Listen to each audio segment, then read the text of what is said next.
My dear brothers and sisters, I should no longer say that I have neighbors to help, but that I must myself be a neighbor to others. This is just one of the challenges that Pope Francis leaves us in his encyclical Fratelli Tutti. And so it is with great joy that I share with you today my own reflection on how the Pope's encyclical challenges us as religious brothers. And so right now, we currently find ourselves a little over a year since the beginning of this pandemic. A pandemic which affected our whole world, and through so reminding us that we are all in the same boat. Like Pope Francis states it, revealing that we are part of one another, that we are all brothers and sisters of one another. I personally found it very difficult during the beginning of the pandemic to see so many people suffering physically, emotionally, and economically, and in a way feeling like I couldn't do anything. This feeling of hopelessness began to overwhelm me, and even began leading me to think, well, I guess if I cannot do much due to all the many COVID restrictions, social distancing, isolation, I guess it truly is every man for himself. I bounce between the phases of feeling angered and wanting to ignore the many COVID restrictions in order to wanting to go out and serve and be with those who needed us the most, to feeling apathetic and wanting to close myself off and I guess just wait till it all passes away. And I guess I really struggled with not only accepting the situation we were all living in, but at the same time trying to find a way forward, trying to find a way to respond to the needs of our community and of our world. But just like Pope Francis states it in his encyclical, isolation and withdrawal into one's own interest are never a way to restore hope and bring renewal.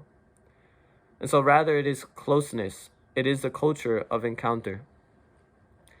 As brothers, we are called to be beacons of a hope that is bold, a hope that is active and not passive. This renewed hope came to me through prayer, listening, and recentering everything back on Christ. This is our greatest treasure that we can offer as brothers, because it is only from a deep and intimate prayer life that we can be moved by the Spirit to action and renewed hope. And so because I am a brother, I began to appreciate more the people that God placed in my life, both the people I lived with, but also those I was no longer physically near to. I became more sensitive to the people who were more lonely and most in need. Because I am a brother, I began to make it a priority to make myself present to those who needed us the most by reaching out more to loved ones and friends, to members of my community that I no longer live with, to those I had lost contact with, and even with people that I didn't really know well. I began to reach out to people virtually through sending messages, writing letters, having voice calls or video calls. And so because we are brothers, we are called to take time to show others that we still care for them, that we want to listen, that despite the distance, despite the global pandemic, we are brothers in and for the world. Our vocation calls us to never lose this ability to be present and to listen to others, even if it is virtually, because we know well that nobody is meant to be alone. As brothers, we remind the world that God is working in our lives. The vocation of the brother is not only intended to be a recipient of God's love, but also being a witness of a profound experience of solidarity with our brothers and sisters.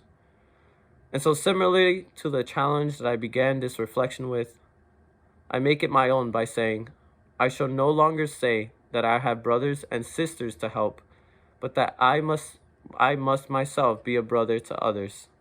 Thank you and God bless.